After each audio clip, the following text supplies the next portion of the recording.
Hello, family. Welcome. You're welcome to Ask Your Pastors with Pastor Ayo and Adeola Ajani.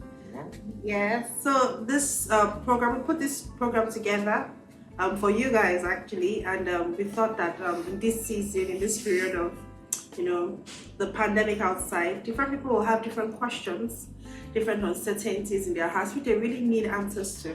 So we thought to sit back, get your questions via email, Instagram, DMs, whatever, and then attempt to answer those questions. So the questions vary from different walks of life, from faith to relationship to lifestyle to business and all. We'll do our best to give scriptural, address them scripturally and scripturally, so that you can get the best out of them. So yeah, you're welcome, and Pastor. Yeah, welcome. So let's dive straight into the questions. So we have different questions. Okay. We can't take everything at once. All right. Yes, so we'll take them as we go. So if you don't answer your question today, be rest assured that during the course of the show program we will answer your question. So the first question I want to read out now is what do you know now that you wish you knew when you started ministry? What do you know now that you wish you knew when you started ministry? 1,000,001 things. I mean, 1,000,001 things. But I think Bazola should go on that. What do you know? Put me on the hot seat first. Okay. All right. So for me, like you said, a lot of things. We did a lot of things our own style. Thank God it's gotten us here. Yeah. So it wasn't all bad. Hallelujah. It was mostly good. Yeah. It was half good, half bad, but whatever. Okay, so for me, I'll say one of the things I wish I knew earlier on was I wish I was myself. I wish I knew how to be myself earlier on, accept myself for who I am, and not try to fit into the mold of what was outside. Okay, so I remember then that it's been on my heart for years, to start the Irene thingy, Yeah. That's the sisterhood we wrote down, as in as far back as Faba. Then it was called Mademoiselle. Yeah. When we were in Surrey, we were talking about maybe 7 years or 8 years, and but I was different. What I saw outside was the model of everybody was serious, conferencing, pray, fast, deliver. And I didn't feel like I fit into that mold. Is that the right word? Yeah. I fit into that mold. And so I started out that way, and then I did the same thing, invited big people for the conference, and 11 people showed up. And I had song so that was the end of Mademoiselle for 2 years. You remember, and then I tried to start again.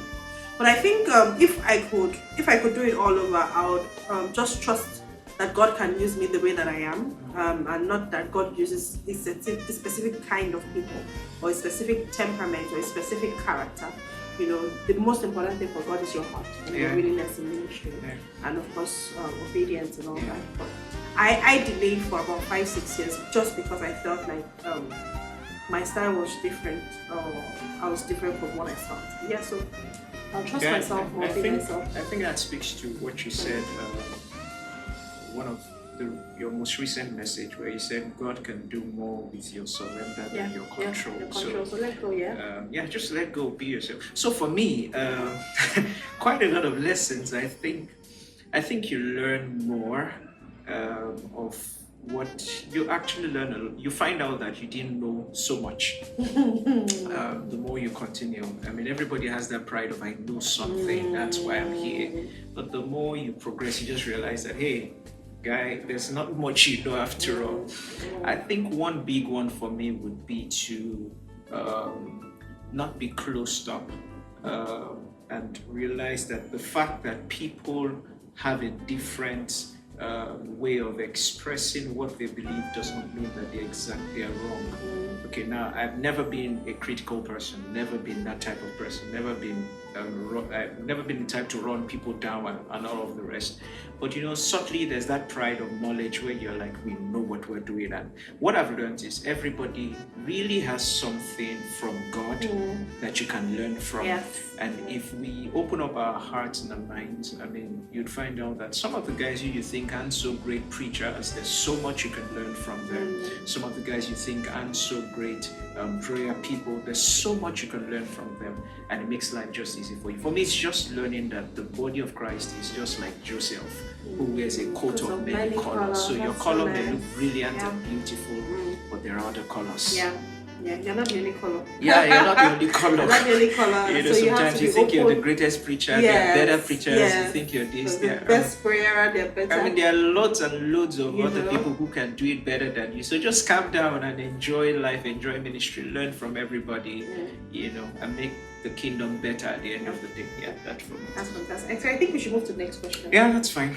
Okay, the next question says, and this is very interesting, will God accept those of other religions who are sincere? I've been waiting for this. I knew I was going to get this kind of question. God accepts those of other religions who are sincere. So this is going to be a long one. So I'm not sure it's going to be a long one. Okay. I personally think that subtly somewhere in our minds, we think these ought to be very difficult questions and all this. I don't think so. Truth of the matter is, it's a multi-layered question in the sense that sometimes what people are asking is not what they are asking. Okay, and so sometimes you have to probe deeper and realize what exactly is it that's on the minds of people. So let's go about this issue. So the person says, will God accept those of other religions who are sincere? First things first, sincerity is never a currency. We've got to understand that there's an absolute difference between sincerity and truth. You can be very sincere and go to jail.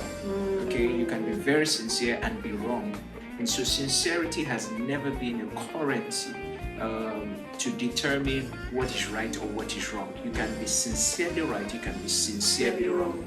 The measure of rightness or wrongness is in truth. All right, so would God accept those of other religions who are sincere? If sincerity is not a currency, then you can answer that for yourself. Let's turn the question to what is truth. Because if we can define what truth is, then we can answer some of all these, because there are lots, questions like this, there are 1,000,001 of them that can be asked in different ways.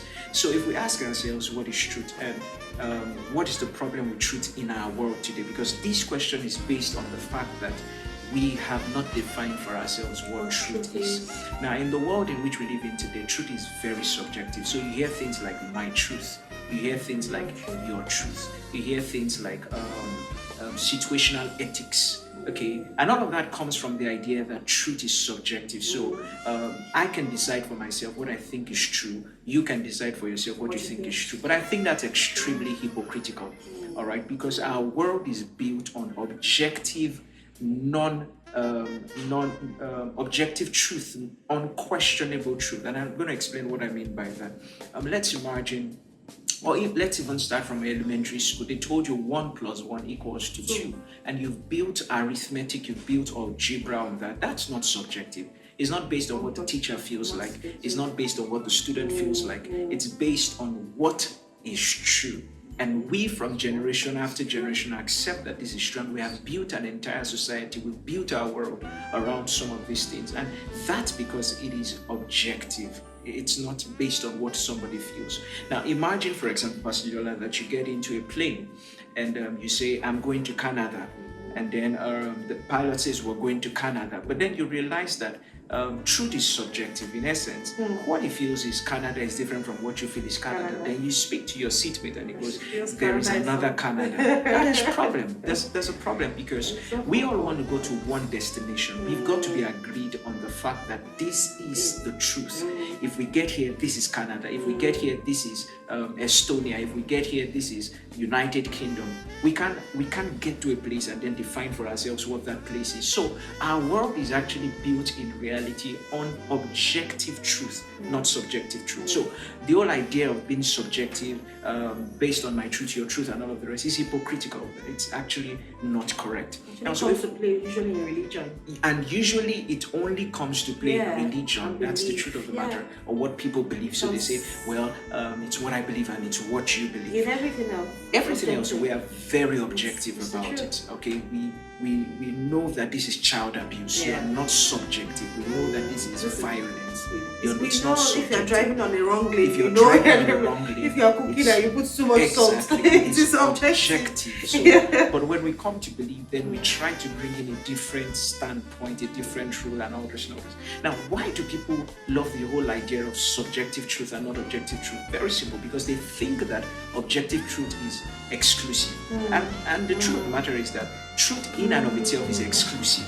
Okay, it's either you are on this lane or you're on that lane. Yes. But our world does not want that. Okay, we want to be able to say, well, this is my own right. It can be your own wrong. This is your own wrong. We, in the name of being inclusive, in the name of being accommodating. However, if we have built a world that is not based on subjective truth, why then do we come into our beliefs and then try to build our world based on subjective truth? Now, here's the point. And here's where Christianity ruffles the feather of a lot of people. Here's where Christ, Jesus, ruffles the feather of a lot of people. Jesus was the one who spoke in ways and manners that annoyed everybody and still annoys people today. For example, in John 14 verse 6, he says, I am the way. He didn't say, I know a way. He didn't say, I am taking you to the truth. He didn't say, I am a way. He said, I'm the way, I'm the truth, and the life. And no one cometh to the Father but by him. Now, here's the problem. This is really the question people are asking. How can he claim to be the way? Is Muhammad not a way? Is Buddha not a way?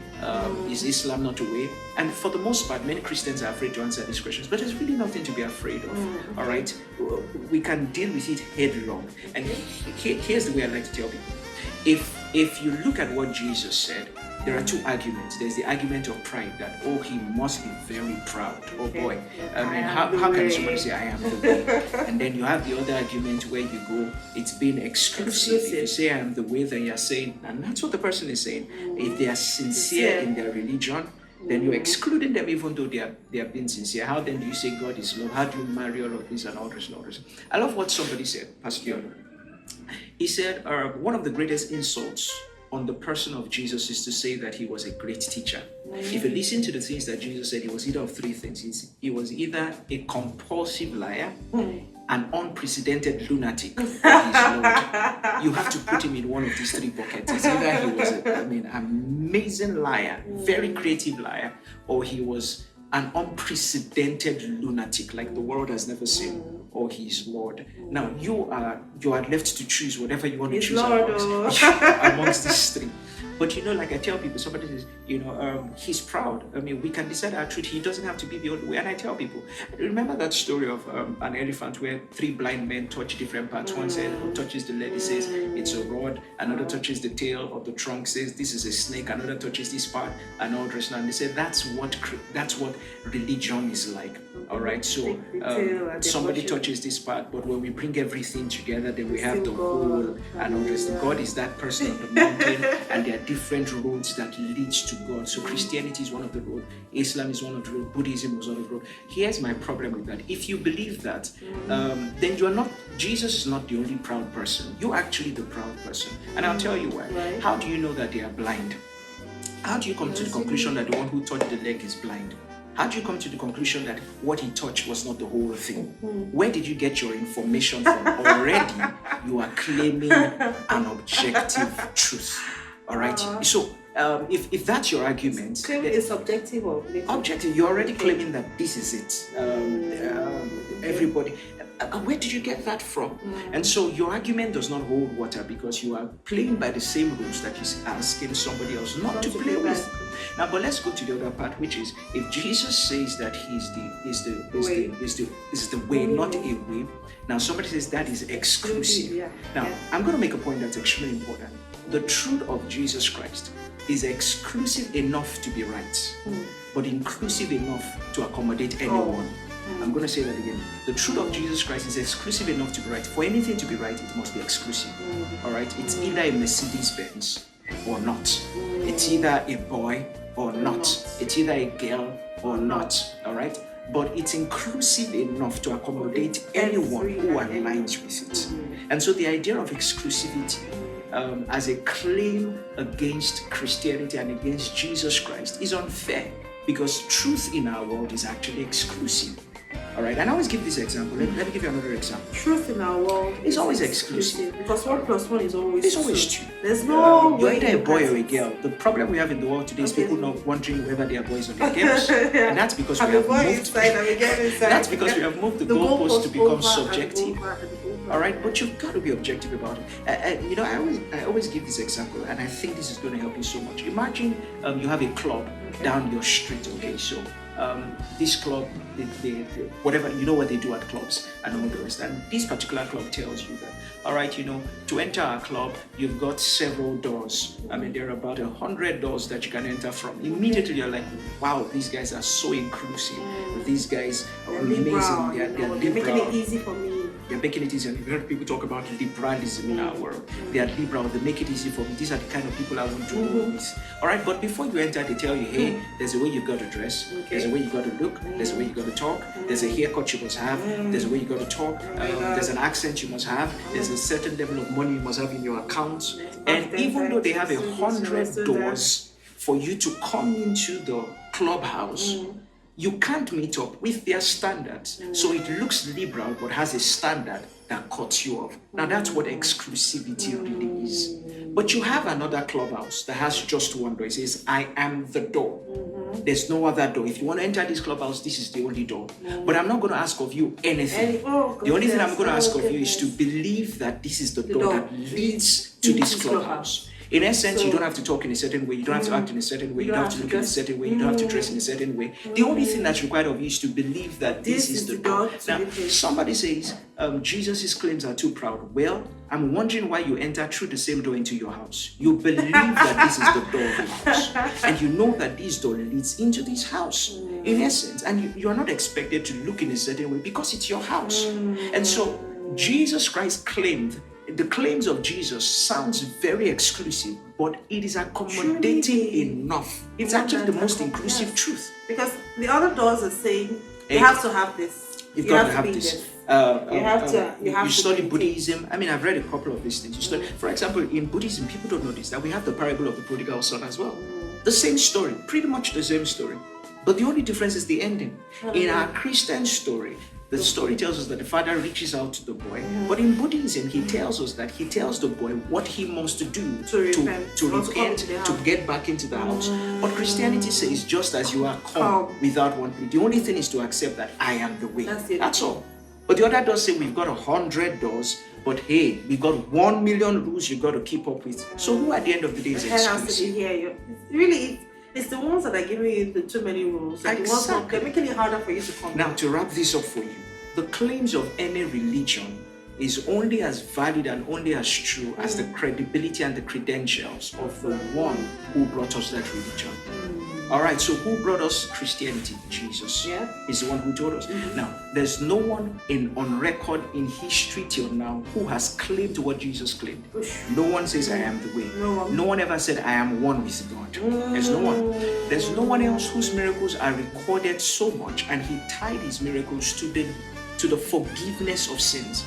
Everybody heals the sick. You've had miracle workers all around the world. They heal the sick and things like that. But nobody claims that my healing the sick is proof that I can forgive the sins of your soul.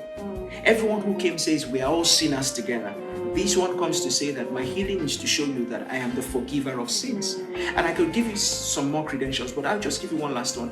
Historically, it's as well proven that the death, the burial, and the resurrection of Jesus Christ is valid. It's legitimate. It's all in history. History has tried to obliterate it. It's not a biblical story.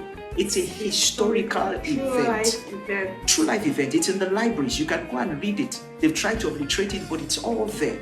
And so if you have the claims of the man, you have history to back it up. You have time to show us that it's true. Come on. Jesus is the way. Oh gosh, that was so good. Somebody says, did you answer the question?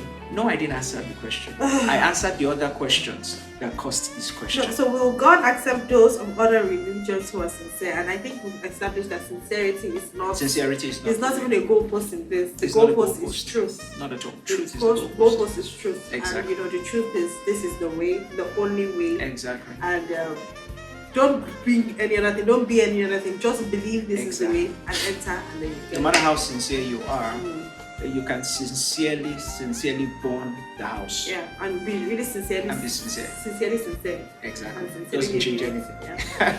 All right. Oh God, this is so good. So good. All right, so I have so many questions here. I don't know Okay. which one to take. Okay, there are so many questions on relationship, but I'll take one, which is quite straightforward. I'm dating someone who doesn't want children, but I want them.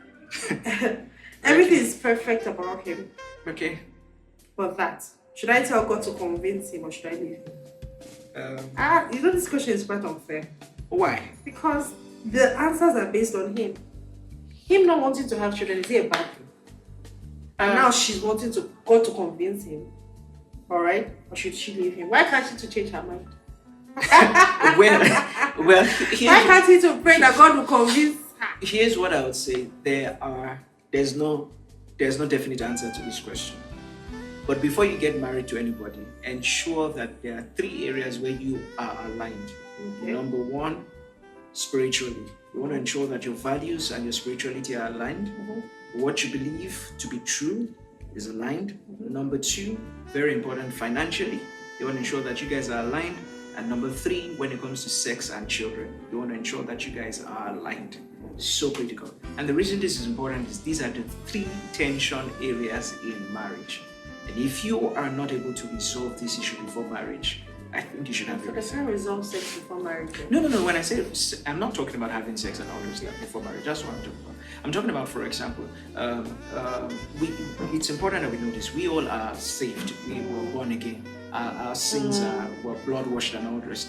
But one of the parties may have a history that the other person does not have, and causes a lot of problem in the marriage. One is very sexually exposed, one is not sexually exposed, and you're gonna have a lot of problem in your marriage. You know, so being truthful with yourselves really matter. Being on the same page, all right. Hey, come! I've never been here before. I've never done this before. Oh, both of us are rookies. Fine, we're going to learn all that we can learn. Oh, I'm a professional before Jesus saves me. All right, you know. So you need to have all those conversations. If he's saying he doesn't want to have children, that's not wrong. It's not a reason for not getting married. But if you want to have children, and he doesn't want to have children, you know that it's going to be a friction or a tension, it's going to be a friction point, and there's no point. There's no point. Save yourself a heartache. Yeah. If you can't change your mind, 2 things. If you can't change your mind to say, okay, I'm not going to have children, but everything is perfect and loving is God's will for my life. He doesn't want children. I'm willing to accommodate that for life. Not that you're willing for 2 years, or 5 years, or 6 years. You know, and then you can go ahead. But if you know that this is not going to change, there's no point staying somewhere hoping and believing in something that somebody has told you clearly. You're even very lucky that he has told you clearly. You know, he's been very honest with you, and you know, that's very good. A lot of people won't be honest with you. So if he tells you he doesn't want, you know, so I think you should. I mean, change your mind or change your mind, align with him, walk away. I tell people, when you're praying concerning the human will, notice God will not override anybody's will. So even though God speaks to him, it's still his choice to go in that direction. So if he has not changed, have everything. You should have everything. You should. Yeah, I think we should call it a day now. Or you want us to keep going to more questions? Okay. We still have questions, quite a number of questions. Okay, we could take the question on, can Christians listen to secular songs? Or is there a way to determine the type of secular songs that we listen to? Perennial Christian. Whoever wrote this question is an SU, and it's probably SU. Are you sure? What I mean by that is, I don't mean someone who's been born again all the time. Maybe someone who's had exposure before now is very staunch and has that thing rumbling in. And let me tell you this. I grew up on reggae. Many people don't know this. I grew up on Bob Marley. And I'm a pastor. I'm saved. I'm born again. But I have all of his lyrics in my head. I mean, all you have to do is just to start a tune, and I can take it from verse 1, verse 2, verse 3 to the chorus. My dad and I would sit down in our parlor those years with a turntable. I don't know if you ever had a turntable. And we will play. My mother used to be irritated by it. We would play Bob Marley for 6 hours non-stop. And my dad would start telling me about, when I was in British American Company, when I was in First Nigeria, and he would start telling me about his managers, his work, his this and all that. It was our bonding time. And so I learned a lot of reggae. I mean, I studied the genre of music and things like that. And so I can speak to that, all right? I really can speak to that. Here's the point. First things first, music is simply an expression of God's creativity. Music is amoral. And what do I mean by immoral? It's neither good nor bad in and of itself. We've got to understand that. So maybe I should start from the genre. So some people feel like, this genre of music is Christian. So when it's slow and all the rest, then that's Christian. But when it's hard rock, when it's rap, when it's there are Christians who can hear rap, they feel like, wow, that's devilish and things like that. There's no genre of music that is from the devil. All genre of music is from heaven, it's from God. All right, so and I think we need to settle that. Then coming into what we call Christian music is really gospel songs, singing. That's basically what it is. So you have people who have chosen and said, okay, we're going to speak about the gospel, about Jesus, what he has done for us, and things like that and all this. And I can tell you for the most part that some of the things you actually call Christian song, when you really look at the lyrics, because they claim Jesus or mention God, does not mean it's Christian song. Some of it is actually just depression song, and some of it is, I'm just the one. Don't match me all on. So you hear those kind of things. Some of them are not Christian. Here's the point. You've got to run whatever it is that goes through your mind through the Philippians 4 test. Is it true? Is it virtuous? Paul lists all of those things. Does it have any form of virtue in it? Yes. Is it lovely?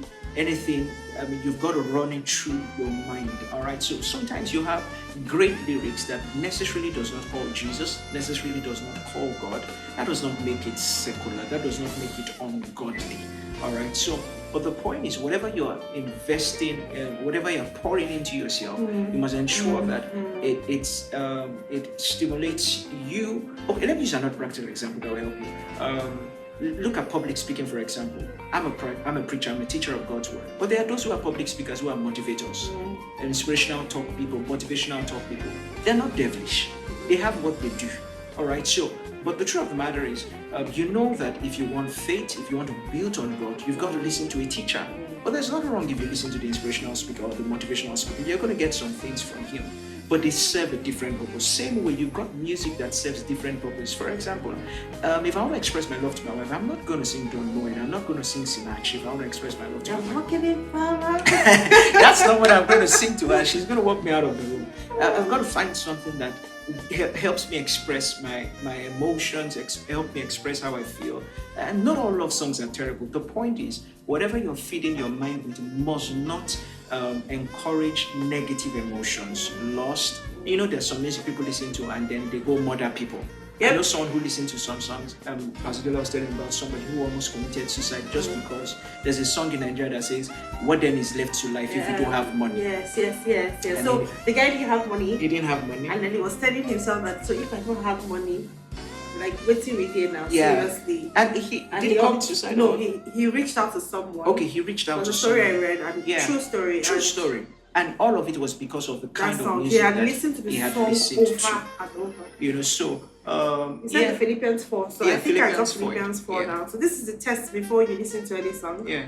It says, finally, brethren, whatsoever things are true. Okay. Is that the first one? Things are not true. Well then.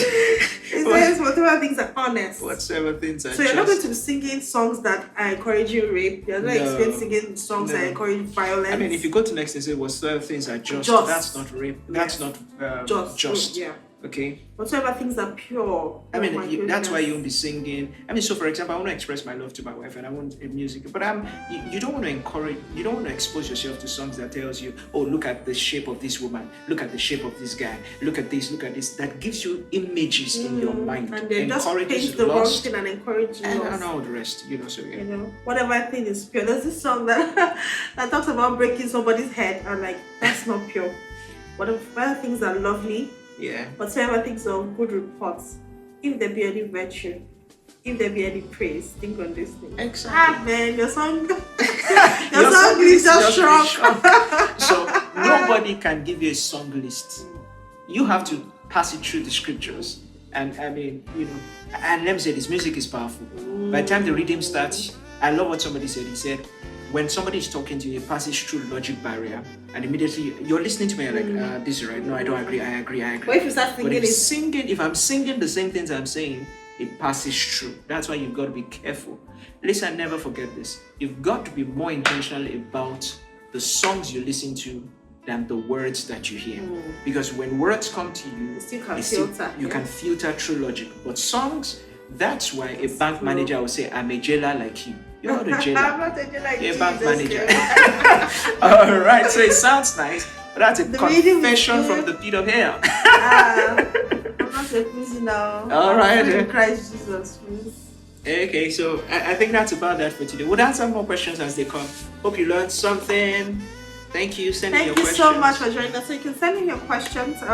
If you follow Patrick Christian Center on Instagram, just send us a DM.